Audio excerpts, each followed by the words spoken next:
आळावर खेळली अन वारा संग बोलली. वड पारंबीचा झुला पिता गेला बाळाला. पान साबरीच बोंड खाल लाल झालं तोंड.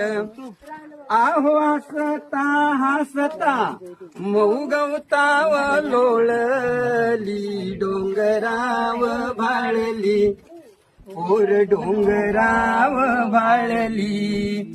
गाई दांडाच्या वाटान चाली अंगत नेटान. ढोल ढगांचा वाजला नाच मोराचा पाहिला. आली पाऊस पहाडी तवा गर्दीक पळाली. पावसान भिजवली तरी उन्हात वाळली. डोंगराव भाळली.